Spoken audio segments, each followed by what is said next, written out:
Okay, good afternoon and welcome to the makeup class for Global Communication 2. In today's makeup lecture, I'm going to be discussing not only descriptive writing, but also going into a writing tutorial where I look at your first assignment and point out some errors that I hope you can all learn from. At the end of the lecture, I will be giving you your second writing assignment, which is to correct 8 sentences which have some sort of problem in them, and they've all come from your first assignment. Okay, so let's get started, shall we?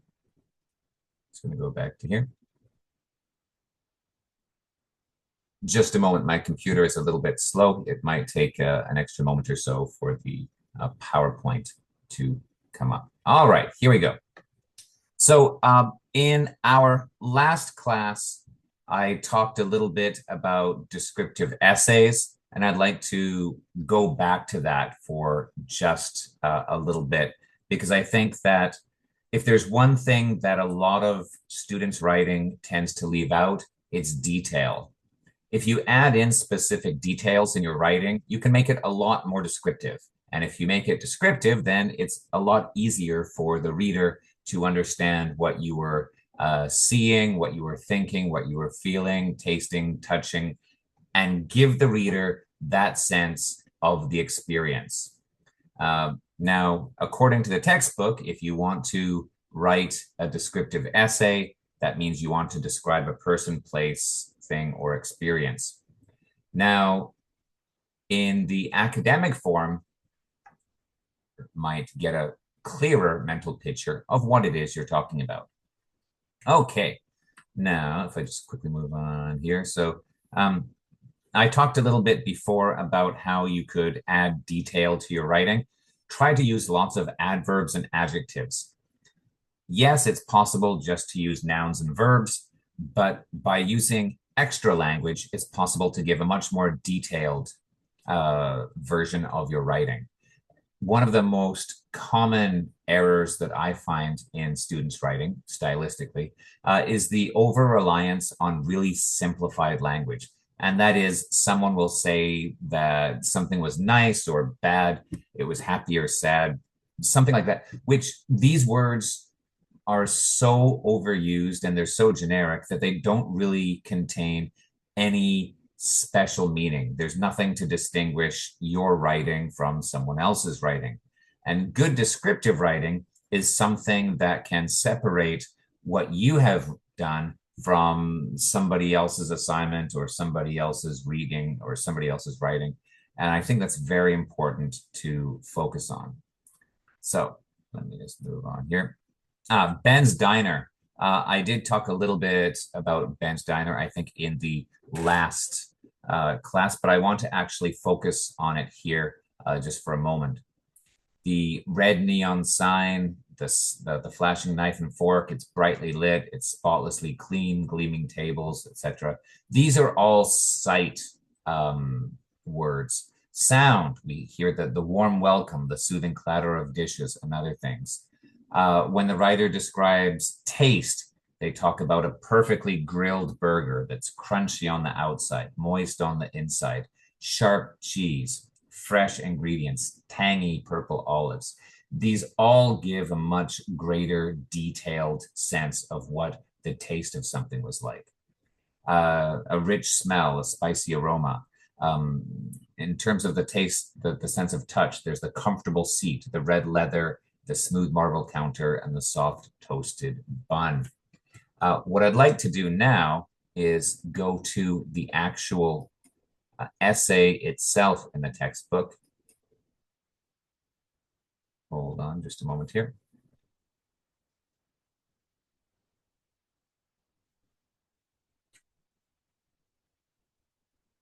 Once again, apologies for the delay. My computer's a little bit old. So let's just sit here for a moment until it comes up. Hold on, I believe I had already done that.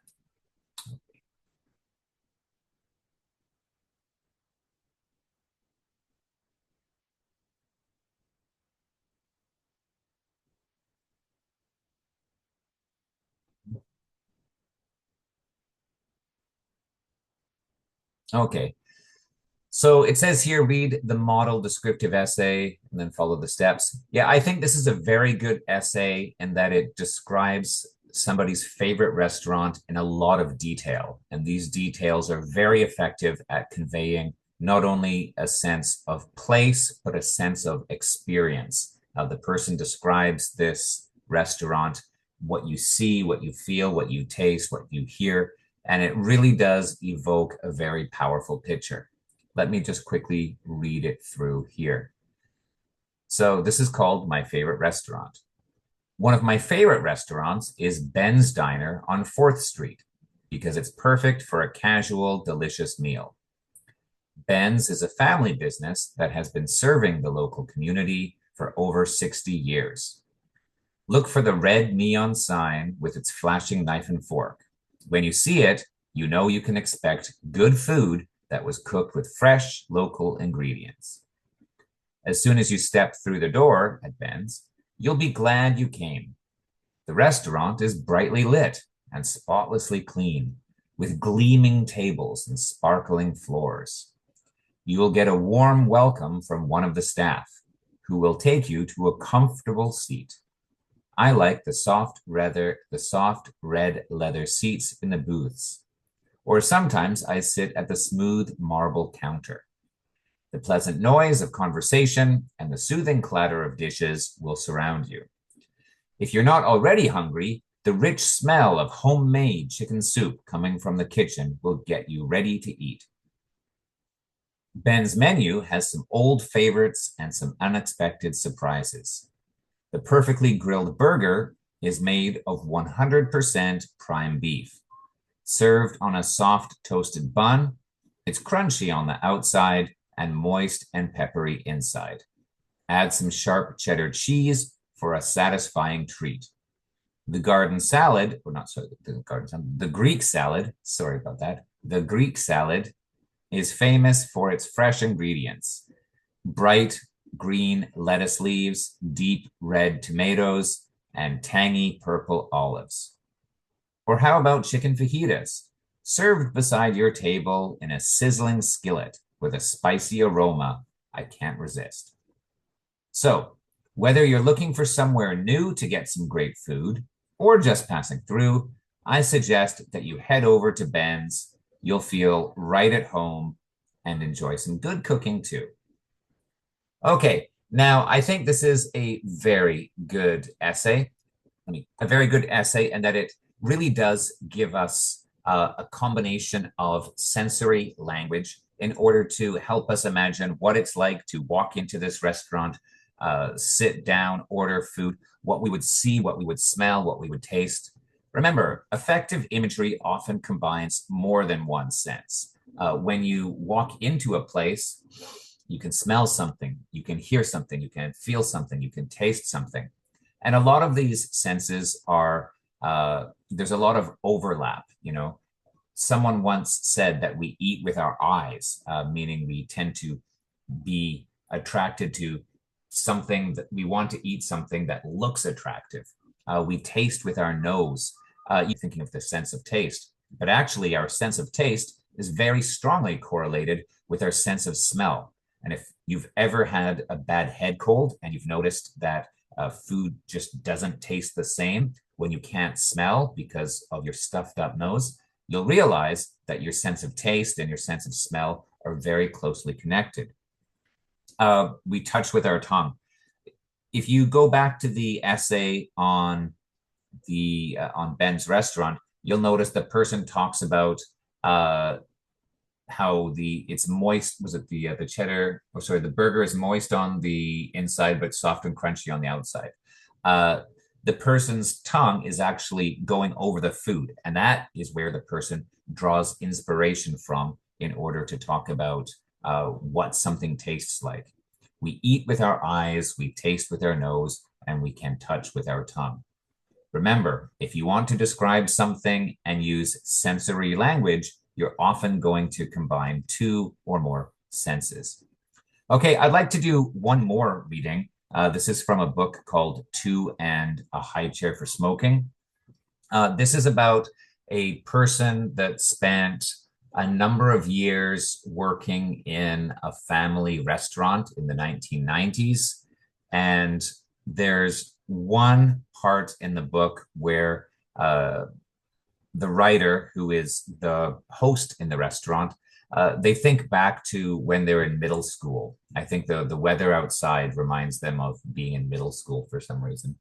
And the memory that goes through the author's mind is what it was like to ride home from their friend's house on a bike. The friend lived at the top of a hill, and the writer would often ride their bike home. And I think there's a lot of sensory language in this example. I'll just read book Two and a High Chair for Smoking, coming of age in a 1990s restaurant. A shift was a shift. Most passed without incident. Eaters came and went. I cleaned tables and took cash. Time passed with nothing to hang a memory on. Purgatory must be like this, I thought. When things were slow, my mind wandered. One time, perhaps prompted by the weather, I found myself thinking about an old friend I used to hang out with in middle school. His name was Pat. In the autumn of grade 8, he often came over to my house to play video games. Other times, we would ride our bikes up to his house and hang out there. He lived near the top of a long, steep hill, and getting up there was a slog. Riding home, though, was legend. There weren't that many houses that far up. Most of the area was undeveloped in those days. The few houses that had been built were fairly spread out. After sunset, streetlights lit up the road, but beyond the asphalt, there was only underbrush and darkness. On cold evenings, I could see my breath when I left Pat's house to go home. I had no gloves, and the air, cold and damp, chilled my hands. It was time to ride. I got on my bike and pedaled to the end of the long driveway. There were no sidewalks this far from town. People's property ended at the street. Riding home meant riding on the road. I turned my head and looked into the darkness. No cars. And then I was off. I picked up speed quickly. There was no need to pedal, but I wanted the thrill of going as fast as I could. The cold sting of wind on my cheeks. It was exhilarating. I imagined I was racing from danger or toward some awaiting glory. My breathing and the spin of the bicycle tires were the only sounds in my ears. I approached the intersection. Was a car coming across my path? I couldn't see. There was a house on the corner, but beyond it was darkness. I was going too fast to even consider stopping. My stomach tightened, and I tasted fear in my mouth as I entered the pool of light at the corner. Empty asphalt splayed out in 4 directions, and the intersection vanished behind me in a wink. More lay ahead. As I passed another house, I could hear a dog barking. I wondered who lived there. Were they my age? Did they go to my school? I could sense danger. It got stronger as my bike picked up speed. Houses became a blur in my peripheral vision. My hands, cold, gently squeezed the brakes for a moment to confirm what I already knew. I was going too fast to stop. Finally, the hill began to flatten out, and I could see the lights of a small corner store. It served as a landmark to separate Pat's neighborhood from the suburban sprawl I called home. Some nights I went inside and bought a slice of pizza. The owner baked it fresh each day, and it was delicious. There was a small table near the window. I would sit down and devour it, warmth filling my stomach. The ride was almost over, and I found myself wishing it were a little bit longer. There was no speeding through intersections now. Cars came and went in all directions. I had to stop and wait. Houses and yards were smaller, with no space between them. There were sidewalks now, with people walking their dogs or talking to each other. Lights were everywhere. I rode down the rest of the hill, carefully. Soon I was pedaling to the final corner. I could see my house. The lights were on, and I could hear sounds. Someone was watching TV. I locked my bike up in the backyard, my hands still freezing. The ride was over. I blinked. The lights in the mall were giving me a headache. The bell chimed softly. An old woman was standing alone at the front, waiting to be seated. "One for smoking," she said, not along the rail. I recognized her. She came in from time to time and always asked to sit around the corner in the back where no one could see her have a cigarette. I picked up a menu and she followed me to the back. Okay, so that was just one last piece. I thought that some of the imagery in that reading were quite interesting. Now, some of the imagery was quite interesting. Was quite interesting. All right, sorry about that. Now, you might remember in our last class, I asked you to choose one of the following products or services and then write 5 or 6 sentences that could be used to describe it in a commercial. There was the barking dog alarm, which, if you were to describe this, you would probably describe the sound of the barking dog, how ferocious it sounds, how it could scare off a potential burglar.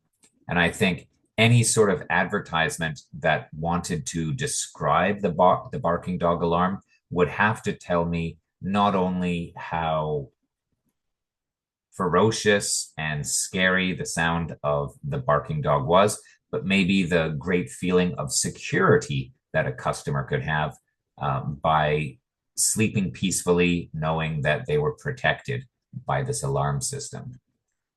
We also looked at the boyfriend pillow, which will keep you warm on those long winter nights and has a money-back guarantee, which is unlike most boyfriends and lasts for 2 years at least. The Dogrella, which will keep your dog nice and fluffy and dry, in contrast to the damp, wet grass or the blowing of the wind, which will make your dog get wet otherwise. So obviously, any sort of advertisement about the Dogrella would probably include a contrast between how soft and dry your pet will remain and how wet or uncomfortable the surrounding area is. The ab enhancer, for those gentlemen who would like to have a 6-pack without having to go to the gym, you might have an advertisement that emphasizes the illusion of the rock hard abs in contrast to the soft, flabby reality. The ping pong door, I think this was the most expensive item on the maybe the sound of the ping pong ball, hitting the table and then the paddle and the fun that roommates could have if they didn't have anywhere else to go and they just wanted to enjoy a nice game of ping pong together. And the mix sticks, you might compare the wonderful smell and taste of a tasty pasta sauce that you're preparing while tapping the pots and pans, creating a nice percussive contrast to the nice tasty food that you are making. All sounds good. Okay, now for homework, what I would like you to do, actually for today's makeup lecture, I have 2 different things I would like you to do. The first thing is to read Adventure Seekers Wanted. This is on page 54. And I would also like you to answer questions 1 through 6 on pages 54 and 55. When we meet again on Tuesday, October the 8th, that's how we will start class. I will say, let's take a look at this essay and then answer questions 1 to 6. So if you'd like to get participation points and put yourself a little bit above the others, then please be ready to answer at least one of these questions and then tell me what you thought about Adventure Seekers Wanted. Okay, what I'd like to do now is let's go on to assignment 8. I'd like to do is talk a little bit about your first writing assignment. This was to write an analysis essay. So I've got a lot of notes here. I'm going to try and make this as interesting as possible. Generally speaking, I think students did quite well on their first writing assignment, but there were a number of errors that kept coming up again and again. So I thought I would just make this tutorial to give you some practical advice on how you can improve your writing assignments. Hopefully, this will be useful for you, not only in this course, but also in other courses. Okay, so let's get started, shall we? All right, the first thing I just wanted to point out, if you are writing your rough draft on Microsoft Word, because I asked you, don't attach a separate file, although some of you did. Just write it on MS Word and then copy and paste it into the box. Some students in their writing had some obvious grammar and spelling mistakes. And how can I say this? If you're writing on MS Word and you see words that are underlined in red or blue, that means that there is some sort of error. If it's underlined in red, that probably means that there's a spelling mistake. If it's underlined in blue, maybe there's something wrong with the syntax. Maybe it's the wrong word. Maybe there's a punctuation that is incorrect. Always check those mistakes. Please do not submit your homework if the rough draft that you have on Microsoft Word is filled with words and parts of sentences that are underlined in blue or red. This is where you lose the easiest points. So I want to talk a little bit about probably the most common error types that I've noticed in students' writing. First of all, forgetting the basics, and there were some basics that were forgotten. Capitalization and punctuation mistakes. This is within the essay itself. Wrong word choice, ambiguous wording, intro filler. Oh yes, the intro filler. Got to have a paragraph that talks about the background and introduces the subject for the reader. And some people just went a little bit off the rails with that. Personal pronoun use and a few other things. And then adding a new perspective in the conclusion. So the first thing, I know some students wanted to include their name in the assignment, and I didn't actually ask for that because I just asked you to copy and paste it into the text box. But if there's any assignment where you do have to include your name on a file, or if I ask you to include your name, first of all, please write it in English. I can read Hangul just fine, but because this is an English language course, it's standard form just to write your name in English. If you write a title, please remember to write your title with correct capitalization. That means capitalize the first word, capitalize the last word, capitalize any important words in the title. Generally speaking, coordinating conjunctions and prepositions and unimportant words are not capitalized. Remember, if your professor has given some sort of instructions related to either the word count or how many paragraphs you should write, or if I ask you to send me a message if you want to write a different topic, then please make sure that you follow those instructions. There were some students who wrote essays that were entirely too long. You might remember in the PowerPoint, I gave you a list of how many sentences I wanted for the introduction, the body, and the conclusion. And I even pointed out the essay in the textbook on role models. And I said, something similar to this. And some students wrote essays that were twice as long. Trust me, size does not impress me. I'm looking for quality. And I'm also looking for students that know how to obey assignment instructions. So if I give you guidelines on the length of the assignment, the number of paragraphs, the word count, if I give you a list of topics and I say, please choose one of these topics, or if you want to do something slightly different, then please send me a message on Kakao Work, and then I will either give you the approval or tell you to choose something else. Please follow that, because there were a number of students who did a topic that was not on the list and did not send me a message on Cacao Work asking about that. There were some students that sent essays that were entirely too long. Other students that had multiple body paragraphs, which I didn't ask for. So please, don't forget the basics. If you're going to write your name, write it in English. If you're going to write a title, make sure that you capitalize it correctly, especially if your professor is asking for a title, and all the other little things. Also, please don't put a new sentence on each line. One last thing about writing your name incorrectly, I just wanted to point out. Some students wrote their name as one long word. For example, here I put Lee Kyung-hee and Kim Cho-soo.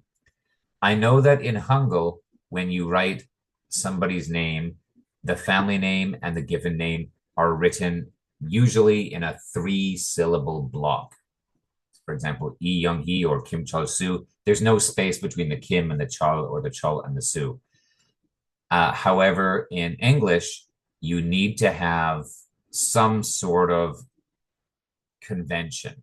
And when I say convention, I mean some form of standardized writing. You could write the family name and then the given name and have a space between the family name and the given name. And even the given name, you could have a space between the first part and the second part, like Lee space Young space he, or Lee Young hyphen he, or you might do Lee Young he or Young he Lee. I noticed I dropped the H there. Or it's the same thing with Kim Cho-soo. If you take a look at any of these examples that I have in the second half, the bottom half of the slide, they should give you an indication on what I'm looking for. The same thing with capitalization. In English, you have to capitalize the first letter. If you don't, that's incorrect capitalization. And it really looks awkward on not only a university assignment, but if you were to write it on any official paper, it stands out and it looks bad. And finally, yeah, writing your name actually in Hangul. I can read the Hangul no problem. Actually, it's probably easier for me to read your name in Hangul sometimes than it is to read it in English. But I would prefer that you write it in the Roman alphabet, A, B, C. Why? Because this is an English language course. Okay, moving on. Yeah, choosing the wrong word. If you're not 100% sure of the words that you're using, it's probably better to use a word that you are comfortable using. I know that some people, they have a word in their mind in Korean and then they want to know the English word. So they look up the word in an online dictionary, and sometimes there are 5, 6, or 7 words, and you're like, oh, I don't know which one to use. I have this one Korean word in my head, but on the online dictionary, there are 7 words listed there. What do I do? And usually people will simply choose the first word. And no. I would say if there's any word that you're not quite familiar with or you're not sure about, this is the case where it's probably better to use a simple word that you already know, and then ask me before class or after class, or even send me a message sometime on Cacao Work and say, how is this word different from this? And I would be happy to explain it to you. It's better that you do that rather than put the word into an assignment. So for example, in this case, it says, although most people aren't personally close with public figures, they are inherently exposed through social media and various networks. The person here did not mean inherently. I think what they meant was constantly, regularly, and continually. This is a case where somebody obviously had a particular word in mind and then used the wrong word, unfortunately, in their assignment. Next, one thing that I noticed is that some people would strangely capitalize terms like role models. Somebody wrote people like role models that have achieved great success. And they did that with the capital R and the capital M. And I wondered why they were doing that. Uh, if you're not sure about whether you should capitalize a term or not, just think of this. Is it a proper noun? Is it a title of somebody? In this case, a role model. This is not a particular title. It's not a proper noun. Just have a small r, small m. People like role models. Okay. If you just say people like famous tourist attractions, you wouldn't capitalize F, T, and then A, right? I just would fix that as say, people look up to celebrities because of their success. Oh, yeah, here we go. People look up to celebrities because of their success, appearance, and lifestyle. Although there is some disagreement among MLA and other formats about when you have a comma. Should you have a comma after the second item in a list or not? I would say I don't care about that one way or the other. Either way is fine. But if you have a list of three things, you definitely need to have a comma after the first item. People look up to celebrities because of their success, comma, appearance, and lifestyle. And if you have a comma after appearance, or if you don't, like I said, I'm not concerned about that. For me, both of those are fine. When I was growing up and went to school, I was always taught to have a comma after both success, comma, appearance, comma, and lifestyle. Oh, and one more thing. Don't forget the period at the end of the sentence. Okay, moving on to, oh, here's some more capitalization errors. Yeah, I noticed that sometimes when people would do their list of reasons for something, they would say first or second or finally, but after the comma, then the next word would be followed by another word that was capitalized. And I wasn't quite sure why. Like here, first, comma. People choose highly successful role models because of the inspiration they provide. That P does not need to be capitalized. Or first, imperfect humanity can be the reason why people are disappointed with the role models.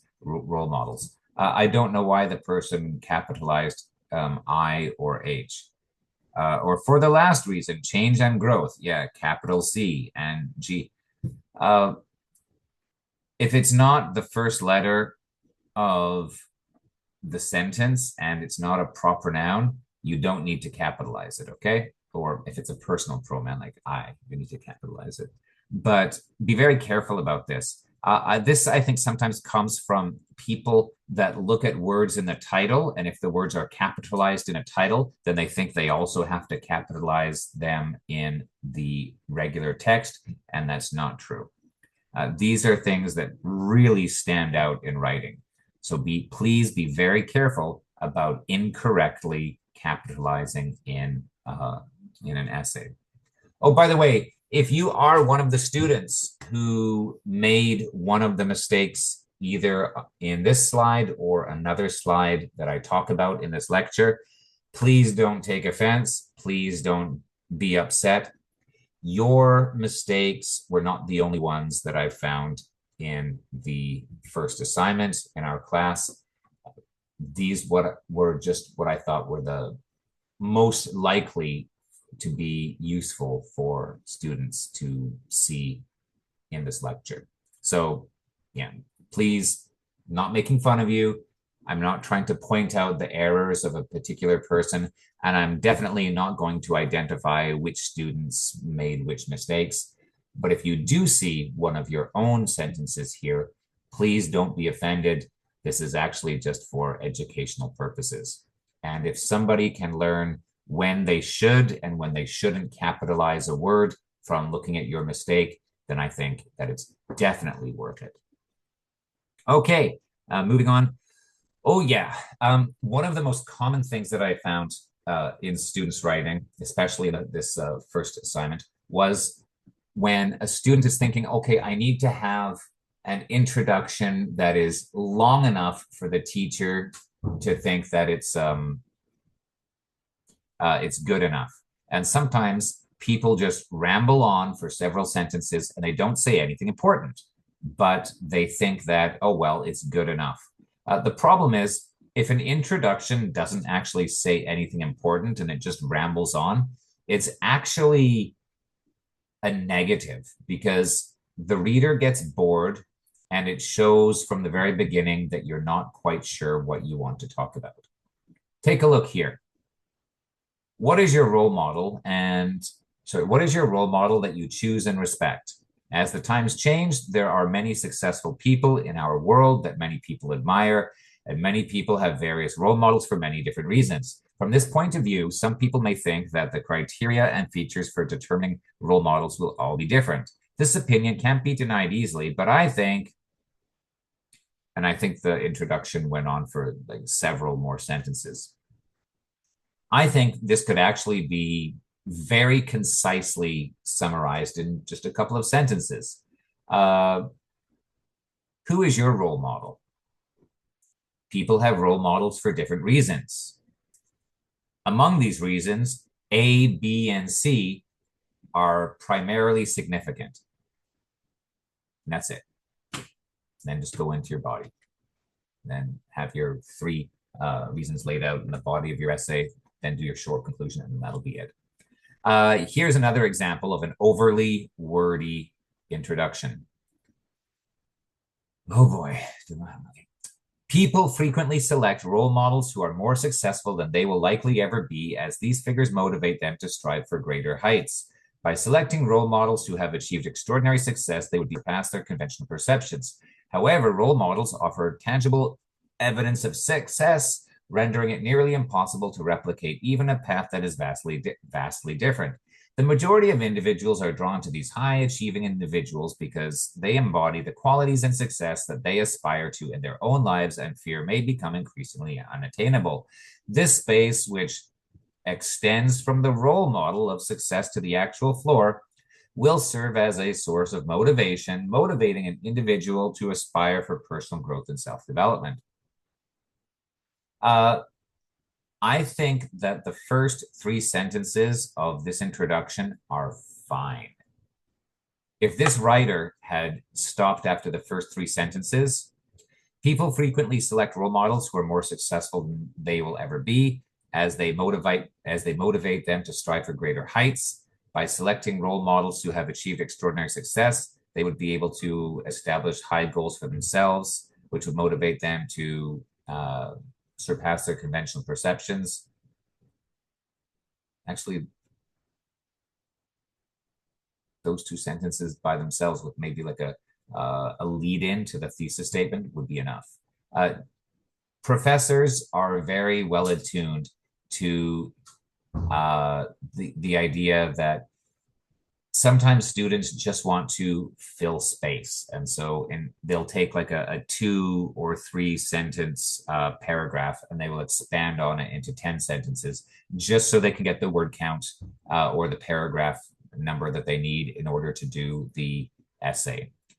This reminds me a little bit of how on Netflix there are certain series that could be a wonderful 2-hour film, but instead they've been expanded into a 10-episode series when it was completely unnecessary.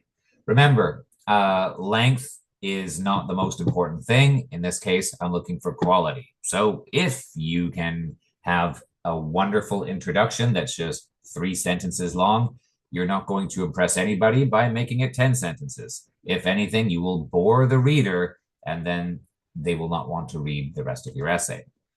Moving on, overuse of a term. You might remember how in the textbook, I talked a little bit about the first paragraph to the Everybody Needs a Role Model article. In that article, the writer uses the word you about 8 or 9 times in a single paragraph, and it becomes a bit of a distraction. It's mentioned so often that I started counting how many times it was being used rather than focusing on what the writer was actually saying. Here's another example. Do you have a role model? If you do have a role model, what made him or her your role model? Furthermore, have you ever experienced being disappointed by your role model? Many people are educated that having a role model can be a big benefit to their life, so they choose role models and try hard to be like the role model they chose. However, throughout life, many people experience disappointment from role models they chose earlier and reconsider if he or she is still valid as their role model. I think this paragraph could be summarized in 2 or 3 sentences, and it would be much more effective. Okay, next, here's an example that I'm still scratching my head about. Everybody needs to give examples in their essay. And one of the things that I noted to some students was your examples are not clear. They're too general. Be more specific.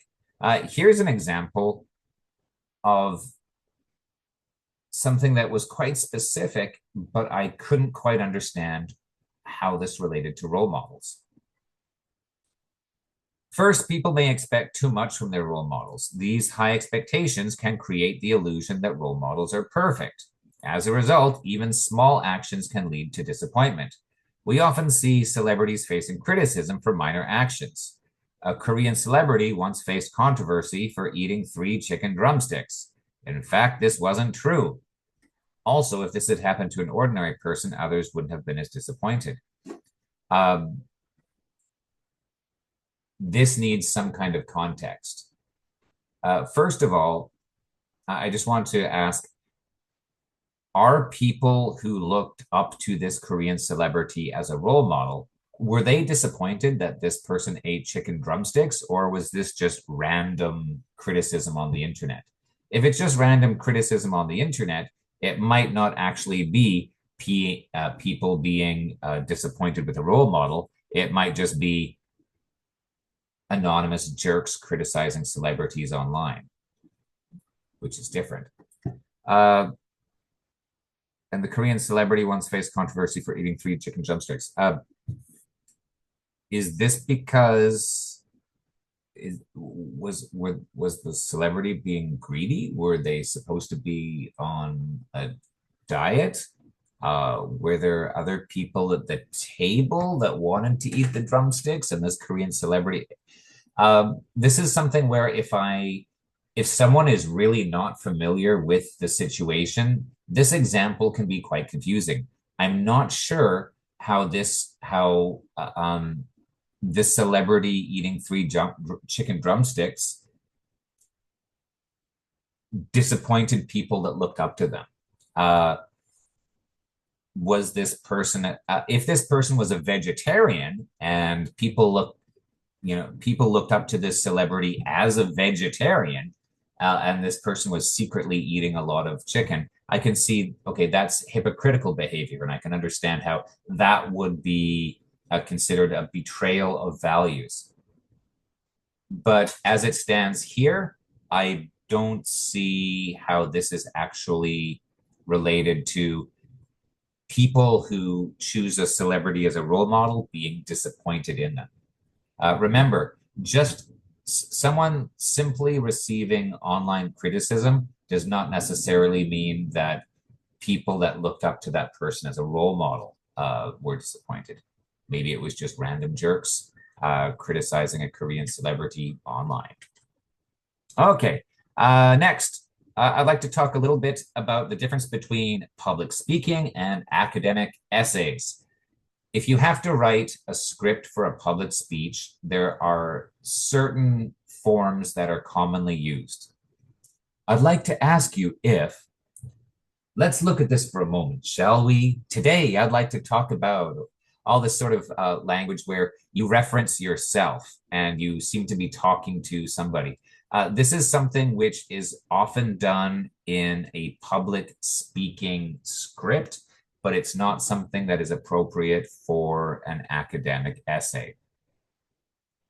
However, don't be worried, because before the end of this semester, you and a few other lucky partners will have the chance to use this sort of language in your presentation. So language, for example, like today I'm going to talk about A. First, I'll talk about something, then I'll talk about something else, and finally, I will conclude by telling you that this sort of language is called signposting. and it is very appropriate in public speaking, but it's not necessary in an academic essay. For students that wanted to include quotes from famous people or proverbs or as the saying goes, I would say, especially in a short assignment like this, please don't include that. I want to read your ideas and hear your thoughts, not someone else's. And if you include a famous quote or an old proverb, instead of giving me your own ideas, you're just referencing somebody else's. And I would much rather hear your own original ideas rather than say, well, this person said the same thing. Okay, moving on to, I think getting very close to the end here. New perspective in the conclusion. You might remember earlier in the course, I talked about paragraph structure, where if you have a concluding sentence in a standalone paragraph, you are going to restate the main idea of that paragraph, but you don't want to include any new information or any new perspectives. When you write an essay, this is also true. The same ideas that you mentioned in the body, maybe restate the thesis statement in a few different words, paraphrasing it, but you don't want to include any new perspective. Let's take a look at this paragraph. Role models are people who have characteristics that you want to have or can encourage you to keep working hard. If you feel your role model is not respectable anymore, think back about how you looked at him or her. In some cases, the other role model may be waiting for you.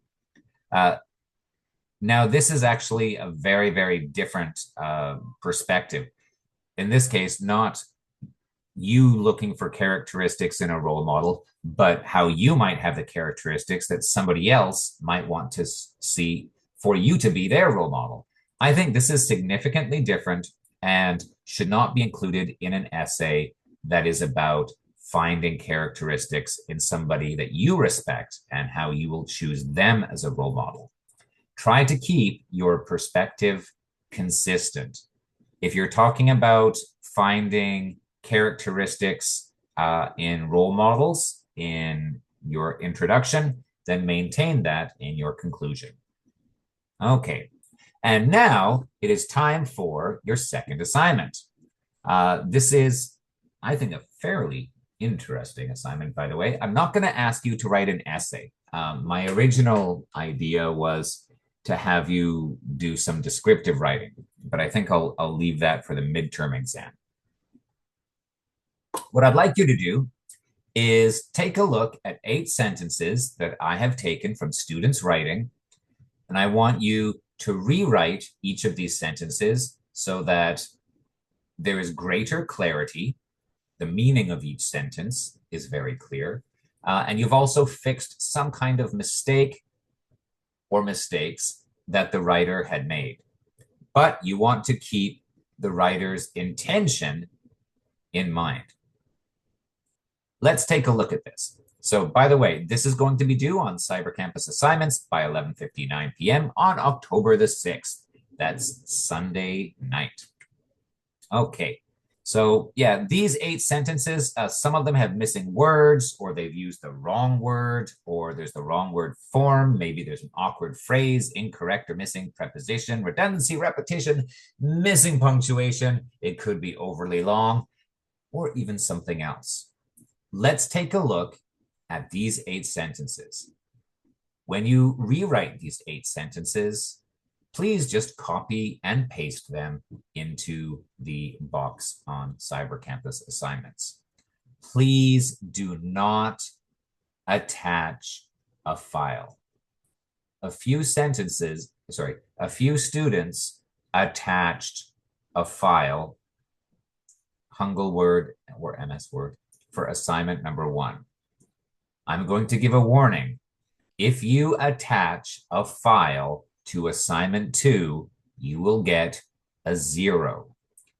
Please just copy and paste your sentences into the box on Cyber Campus assignments.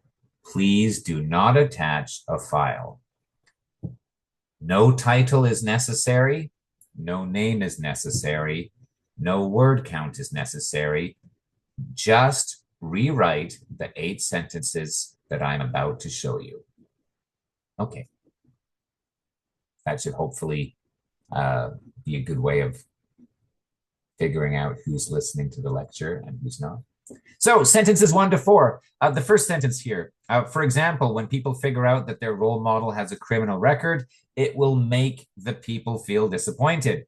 For this sentence, I'm going to point out what I think is the most obvious error. The student uses the phrasal verb figure out, but I would argue that figure out is not the correct phrasal verb here. Imagine you don't know that your role model has a criminal record. And then you find some online article about their history, and then, aha, my role model has a criminal record. How would you describe that? I wouldn't say figure out. There are 1 or 2 verbs that I would use instead. So I would say find that and then rewrite the sentence. If you wanted to say, oh, well, you know what? Rather than it will make the people feel disappointed, if you just wanted to say it will disappoint their fans or it will disappoint them, that will also be fine. Up to you. I'll be a little bit open-minded about this. For these 8 sentences, different editors are going to pick out different things. So if different students have slightly different rewrites of these different sentences, I'll be open-minded. Number 2, for instance, a celebrity takes care of her health by eating healthy food, and exercising every day. Young people feel discouraged and do the same thing. Here, there is a missing word, and I tried hard not to make that obvious when I read it. But I will say, for instance, a celebrity takes care of her health by eating healthy and exercising every day. Young people feel encouraged and do the same thing. There are a couple of mistakes there. One of them is highlighted in red. Number 3, knowing they may have a huge impact on someone's life makes them try to maintain a positive image to not get millions of fans disappointed. I think this is overly wordy, and I think it could be more succinctly described in a few words. How would you shorten that sentence? Number 4, role models are likely to have some parts to resemble. I think this means that, I don't want to, it's very hard for me to talk about this sentence without fixing it because the error is so clear here. Role models are likely to have some parts that, you know what? You will be similar in some ways to your role model. That's what the person is trying to say. How do you think that sentence could be rewritten? And try and keep it similar. All right. Next, sentence number 5. The reason why many people feel disappointed about their role models are as follows. I guess as follows should be followed by a full colon rather than a period, but I'm not going to bother with that right now. Just look at about. That is the wrong preposition in that case. Sentence number 6. This is in the introduction, somebody wrote as the first sentence of their essay, you have ever had a role model at least once during your young years. I've highlighted 2 errors in that sentence. Sentence number 7, having a role model is similar to have a goal. Here, the form of the word is incorrect. And the last one, oh, this one's awesome. First of all, hard to say that with a straight face. First of all, most of good role models who inspire many people are successful enough to be well known by their own special stories as public person. Ladies and gentlemen of Global Communication 2, good luck with that one. Okay, so I'm going to leave you now just with a quick reminder that I would like you to not only rewrite these 8 sentences and then upload the corrected versions to Cyber Campus assignments by Sunday night at 11:59 p.m. But also, please remember to read Adventure Seekers Wanted. This is the descriptive essay on page 54. And also, please complete questions number 1 through 6. That's on the bottom of page 54 and also page 55. We will look at these questions at the beginning of our class on Tuesday, October the 8th. And am I still screen sharing? I think I still am screen sharing. Okay, let me turn that off.